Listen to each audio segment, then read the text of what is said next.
nung RD ako. Yun po, yung kapag ikaw ay nagme-medical, wala nang pwedeng makipag-usap sa'yo. Kasi para mawala yung kahit na bagsak ka sa neuro, ay pwede pang doktorin yung neuro mo. No? Kasi hindi may biometrics po yan at naka-barcoded na po. Thank you, General Albayalde. I see General Magalong raising his hand. Mr. Chairman, before that, I have yes. a question. Please. Addressed to DOJ and probably kay Senator Drillo na rin. Is there such a thing as double jeopardy sa administrative cases? None, sir. None. Therefore, I will address this to General Albayalde. You can still reinvestigate these people based on this, the information gathered during in this hearing. We will, sir. Okay, kindly reinvestigate the administrative case and, bigyan nyo ng karapatang parusa based on what we are hearing in this We will, sir. committee hearing. Thank you. Thank you.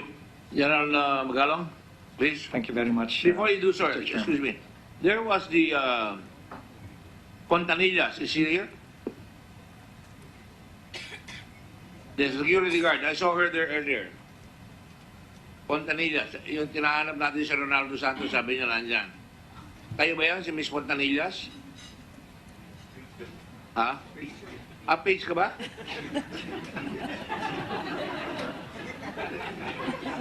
Fontanillas rin ang pangalan mo. Hindi naman ako subaluyo Kasi sabi nila...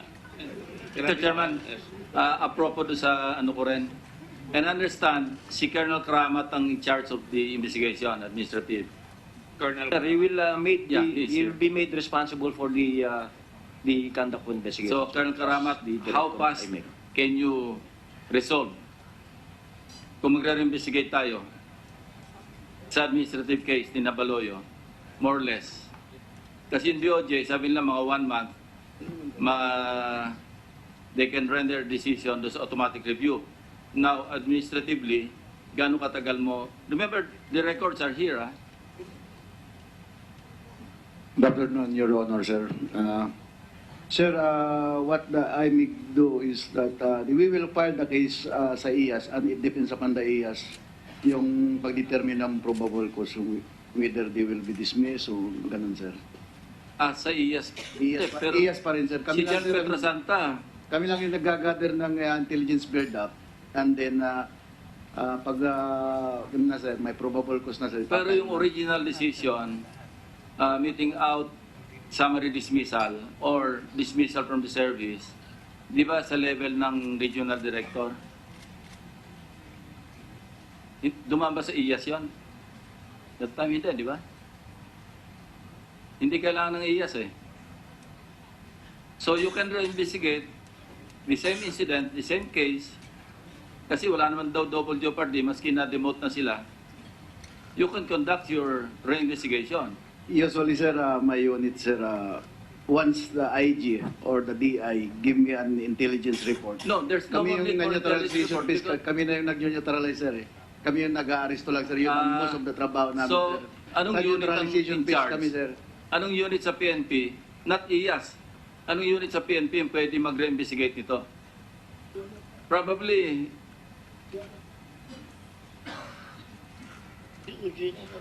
we want to find out para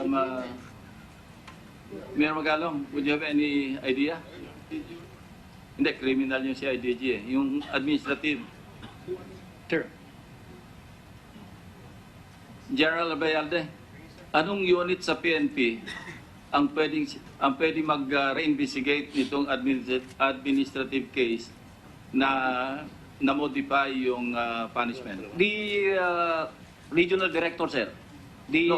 concerned RD or the PRO can actually reinvestigate, sir. Pero wala na sila sa Region 3. Yung isa nasa 4A, si Baloyo nga nasa 4A na eh. No, sir. We transferred them to the P-House, sir. Okay. P-House. So we So can who ask will the be in charge headquarter of the- service. Who will be in charge or what unit will be in charge? We can ask the headquarter service commander, sir, to start the reinvestigation. So they're now nasa holding group sa PNP? P-House, sir. Yes, sir. Okay. All right, General Magalong, please. Thank you very much, Mr. Chair. With your indulgence, please give me about 8 minutes to No, no, share go with ahead. you, sir, an Take your time. analysis. I Personal intended analysis. to hold this hearing until 12 o'clock tonight. Thank you, sir. Just to give you a different perspective on what happened Thank you. in Woodridge subdivision. By the way, before you begin, I'd like to tell our colleagues here that this investigation got started because of the PNP. General Petro Santa commanded General Magalong to investigate. So the PNP, yung mga nakikinig dyan, is also self-healing. Self-healing. Inagamot nila ang sarili nila. Hindi na mangyayari ito, lalabas na ito, kundi inumpisahan yung investigation. Kaya lang, kailangan lang talaga tapusin para mahuli yung mga talagang tiwali. Yes. Wala pa nahuli. Go ahead, sir. Thank you, sir. I'm glad, sir, that finally we were able to determine the truth behind what happened in Woodridge subdivision. But there are still questions unanswered, Mr. Chairman. If I can just spell out to you what are the steps in processing a crime scene, which I believe our senior officers in the Philippine National Police here have adequate knowledge. One is, the first step is to arrest the suspects. When you enter a particular crime scene or a drug, a place where you will be able to recover or seize drugs, first is to arrest the General suspect. Magalong, I just have an afterthought. You have to forgive me. I would like to order the NBI and the PNP to search for Mr. Lee, Johnson Lee. He has not left the country. We have his passport. Or maybe he has a false passport. And also, Ding Wen Kun. Because they're material. They cannot get away with this. These guys are bringing drugs to our country. They should be punished. They must be punished. And if necessary, we should make representations with DFA or with the DOJ to get your counterparts to produce these people. We have good relations with Korea. If Johnson Lee is a Korean, we should be able to get him if he's already in Korea. Don't you agree, Yusek Deo Marco Polo? Yes, Your Honor, we will do. Yeah, We will coordinate with NBI. Yeah, so Ding Wan Kum was acquitted, pero he has to tell us na yung ginawa sa kanya, mali. Because ginagawa ng mga kapulis na kumisa niya, yung ilan, naglalagay ng shavings para pagbintangan yung tao. Naku, pag nakikita niya ko, nalulungkot ako dahil may mga hanggang sa Amerika, nagte-text, talaga bang ganyan na pag dumaan ka sa checkpoint? Tignan mo kung pabubuksan sa'yo, make sure walang sinugbit doon. And that's what I want to prevent. I'm sure the policemen will agree on this, no? But, kailangan makuha ito para mag-testify rin si Ding Wan Kun at abagay, nakita na natin na parang pawang kasinungalingan yung nangyayari dito. And certainly, the money. The allegation that there were about 600 to 700 million pesos worth of shabu that was circulated, we have to follow that trail. And the cars. The LTO is here. That's why we need to get this guy, Johnson Lee, para malaman sa kanya yung mga kotse. Mercifully enough, we got Mr. Go here, Mr. Ko, who was one of the buyers of the Fortuner, pero binenta niya rin the following year, di ba? And it transferred to 3 people in one day. One day. So, LTO, please take a look at all that. We'll continue to research. NBI, our request is for you to pursue with the Department of Justice and the PNP these people. Go ahead, please. I'm sorry to disturb you. Thank you, Mr. Chair. The second step is to secure the crime scene without touching the pieces of evidence. And then we secure the witnesses. And after that, we call for the crime lab chemist. And we request for investigators. After that, sir, pagpasok doon sa crime scene, doon sa bahay, magkakaroon ng walkthrough using a video muna. Wala munang galawan.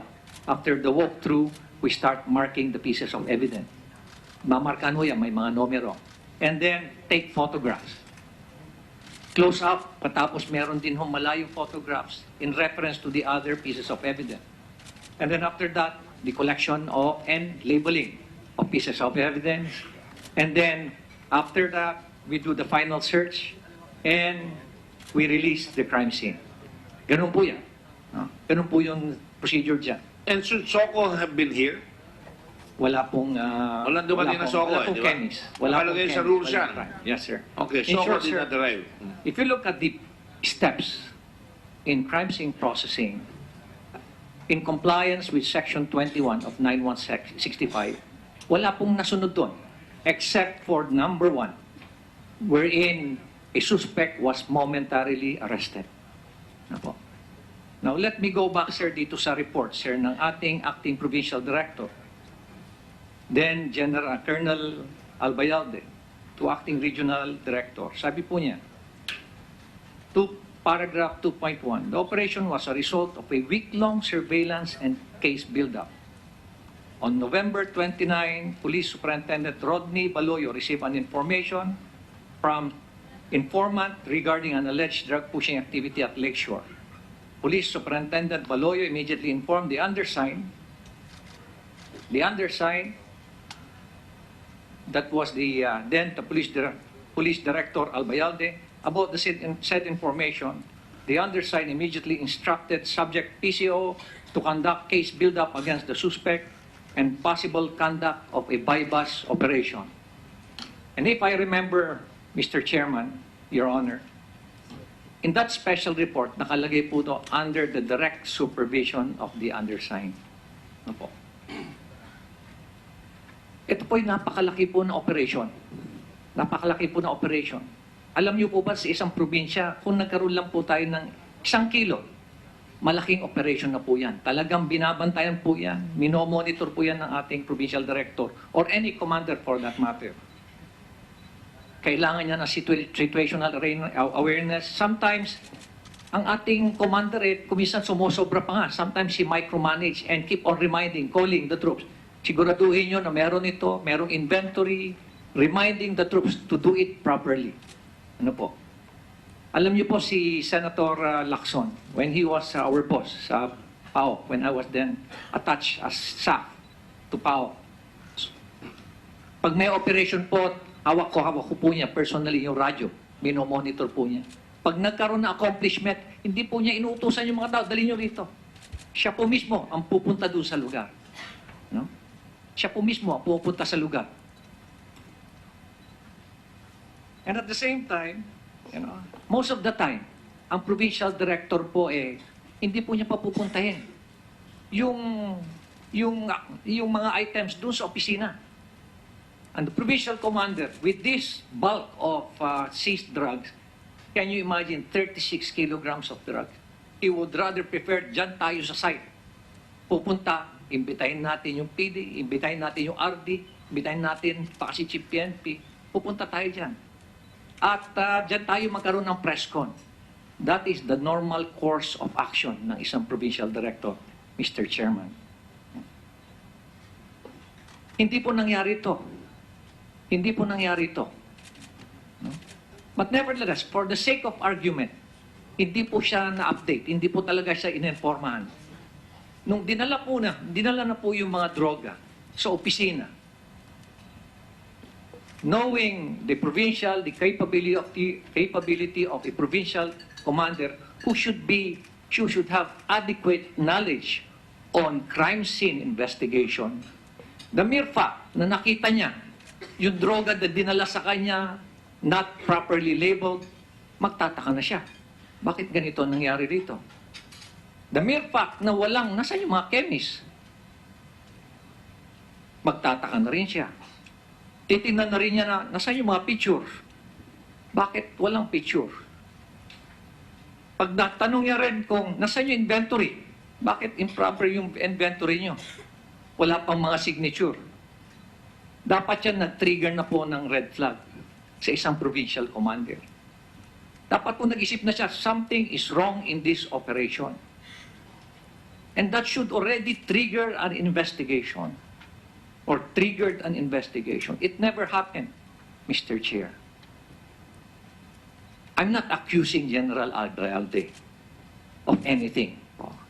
It's just that, bakit walang logical na action ang isang provincial director when in fact there was glaring violation committed by the operating troops. No? And kung titingnan niyo po yung chain of events, isipin niyo, nalaman na pala, alam na ni General Gerland, sa tingin ko, naisabi na rin na ito, nagsisinungaling itong mga tao mo during his own investigation. Eh bakit ngayon, these people are so much entitled in the Philippine National Police. From dismissal to demotion, nabigyan pa sa magagandang pwesto. One is even the officer in charge in Tagaytay. No? Sometimes tinatanong po sa akin, why now? Ano pang motibo ni Magalong? Siguro naiinggit si Magalong dahil hindi siya nag-chief PNP. General Ibaralde, when I investigated the Mama Sapano incident, give up ko na yung aking career and ambition so that I will not compromise the truth. It is also illogical for me to be talking to some of the candidates at sasabihin ko na to undermine you para lang iyakura yung let us say, retirement mo para makapasok sa kanila. It doesn't give sense to me. No? If you ask me, why only now? Why is this happening now? You know, we always say life is a matter of choices. No? During that particular incident, you have choices. Anong choice mo doon? To do what is right. Nung nakita mo sana na may nangyayari naamoy mo na may irregularity rito, you should have something that is right. Or you did not do anything at all. Yan ang choices mo. Or probably other more choices. Nandito tayo ngayon. Bakit tayo nandito? Obviously, you made your choice. You made a choice. Kaya tayo nandito ngayon. Thank you, Mr. Chair. Any questions from the panel? Yes, Senator Duran. Just to go back to the 36 kilos use of shabu, you said, Mr. Bayulo, that you sent it to... Just one minute. I'm sorry. Senator Duran, if I may, Mr. Chairman, just to set the record straight, at baka iniisip ko sinong iba bakit biglang napunta rito usapan. Linawin natin. Si Mayor Magalong, inimbita rito because we were investigating the GCTA Yes. and the National Relieved Prisons of the Bureau of Corrections issue. During that time, nung pinag-uusapan yan, lumabas yung usapin na pati itong mga drug lord sa loob ng Bureau of Corrections ay involved hindi lamang sa transaksyon sa labas, kundi pati sa recycling, if you will recall. And then nagkaroon ng investigasyon dito sa issue ng recycling at sinabi na meron nung araw na nire-raid ang NBP, preparado, alam to mo na nila Director Ragos at sila Ablen, na may prepare ang CIDG at saka ang DOJ na hindi natuloy. Kaya inimbita rito si Mayor Magalong tungkol doon. Ano? Alam ng mga kasama natin dito ng mga senador yan. Kaya lang nililinaw ko lang sapagkat marami nagtatanong sa labas, especially sa media, how this came about. Bakit daw napunta sa mga pulis ang usapan? Ngayon, nung nandito na si Mayor Magalong, inikwento niya na yung recycling nangyayari talaga. At kasama ito sa investigasyon nila nung araw na doon sa loob ng NBP ay nangyayari ito. Ngayon, nagamit lang niyang example as a matter of fact, parang ganun pagkakasabi niya. Nung araw, meron kaming inimbestigahan na matinding recycling na mahigit 100 kilo doon sa Pampanga. Nagkaroon ngayon kami ng interest na tanongin, ano yun? Kasi ang pagkatapos daw nung 100 something na hindi na-deklara, ang balita at ayon sa investigasyon, correct me if I'm wrong, Mayor Magalong, is ang transaksyon ay through telephone diniskartehan nung mga nakakulong na mga drug lord. Kaya ang anong panahon na yung bumaha at bumaba ang presyo ng shabu. Tama po ba? Ganun yung pagkakakwento. So, tinanong namin, bakit ano yung